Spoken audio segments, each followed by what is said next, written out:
పంపించినటువంటి బంగ్లాదేశ్ భారతదేశం మధ్యలో గోడగట్టాలన్నటువంటి వాదనని ప్రపోజల్స్ ని నిర్ద్వందంగా తిరస్కరిస్తూ ప్రతిరోజు కొన్ని వేల మంది అక్కడి నుంచి ముస్లింస్ ని రోహింగ్యాలని వెస్ట్ బెంగాల్కి దేనిచ్చి అక్కడ హిందువుల మీద దౌర్జన్యం జరుగుతుంటే దానికి సహేతుకమైనటువంటి కారణాలు చూపెట్టకుండా పోలీసులు ప్రేక్షక పాత్ర వహించడానికి కారణం జరుగుతుందే ఈ గోడ కట్టకపోవడం వల్ల.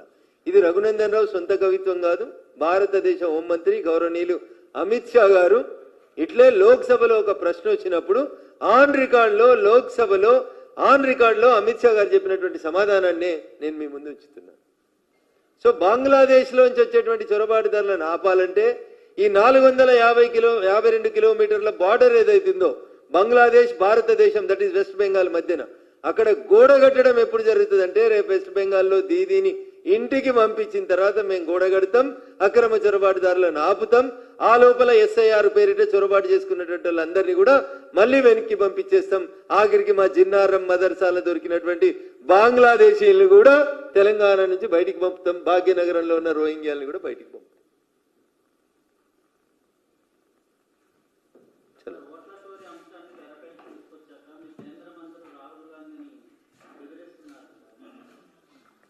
సో భారత ప్రజాస్వామ్యం రఘునందన్ రావు రిపోర్టర్లు రఘునందన్ రావును బెదిరించిన వాళ్ళు ఉండే ఏరియాలో ఒక పోలీస్ స్టేషన్ ఉంటుంది, అక్కడ పోయి కంప్లైంట్ చేయడానికి వెసులుబాటు కల్పిస్తుంది. గౌరవనీయులు రాహుల్ గాంధీ గారికి దరఖాస్తు రాకపోతే వాళ్ళ పార్టీలో మనీష్ తివారీలు లేకపోతే సురేష్ కల్మాడీలు పెద్ద పెద్దోళ్ళు ఉన్నారు, ఎట్లెట్లా కంప్లైంట్లు డ్రాఫ్ట్ చేయాలని చెప్పేటోళ్ళు, పెద్ద పెద్ద అడ్వకేట్లు కపిల్ సిబాల్ ఉన్నారు. వాళ్ళతో కంప్లైంట్ రాపించి దరఖాస్తు ఇవ్వండి, తప్పకుండా కేసు రిజిస్టర్ చేసి ఇన్వెస్టిగేషన్ చేస్తాం.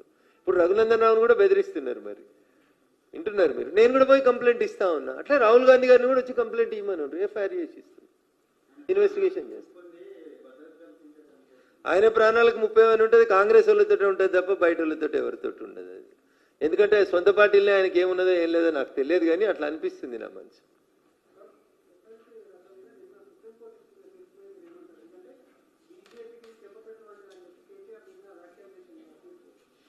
బహుశా కేటీఆర్ గారికి ఎండనో వాననో ఎక్కువ కొట్టి ఆ బుర్ర ఏమైనా ఖరాబ్ అయిందేమో అని అనుకుంటున్నాను. అది బీజేపీకి ఎందుకు చెప్పపెట్టు? బీజేపీకి ఆ ఎన్నికకి ఏం సంబంధం? ఆ ఎన్నికకు సంబంధించినటువంటి నేమ్స్ని రికమెండ్ చేసింది ఎప్పుడు? దాసోజీ శ్రవణ్ గారిని, కుర్రా సత్యనారాయణ గారిని రికమెండ్ చేసినప్పుడు రాష్ట్రంలో అధికారంలో ఉన్న పార్టీ ఏంది? ఎండదెబ్బ కొడుతుందేమో అడుగురు కేటీఆర్. దేనికి?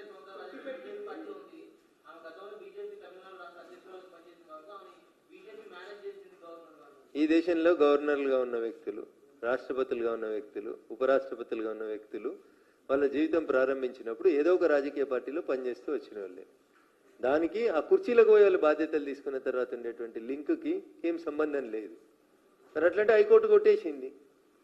ఇప్పుడు హైకోర్టు తీర్పుకు వ్యతిరేకంగానే కదా సుప్రీంకోర్టుకు పోయింది. ఒక్కొక్క జడ్జి ఒక రకమైనటువంటి అభిప్రాయాన్ని వ్యక్తం చేస్తారు. దానికి మేము మేనేజ్ చేసినాం, మీరు మేనేజ్ చేసినారు, తమిళసై గారు ఇట్లా చేసినారు, ఇన్ని తలతిక్క మాటలు మాట్లాడుతారంటే బహుశా ఎండనన్నా ఎక్కువ కొట్టి ఉంటుంది, లేదా వానాలు తడిచైనా జ్వరం వచ్చి ఉంటుంది అన్నకి. ఇవేం మాటలు? కోర్టుల జడ్జిమెంట్లకి మాకు చెంపపెట్టలు ఎట్లయితాయి? పోనీ ఒప్పుకుంటారా మీరు ఎట్లా భారతీయ జనతా పార్టీ గవర్నర్లు అని చెప్పి మీరు అట్లా ముద్రే తెలుసుకున్నారా? ఇవన్నీ ఆడలేక మధ్యలో ఓడినట్టు మీకు చేయడం రాక ఎదురుగున్న చేస్తుంటే మీరు బాధపడుతున్నటువంటి విషయాలు. కోర్టు తీర్పు మాకెట్లా చెంపపెట్టు అవుతుంది?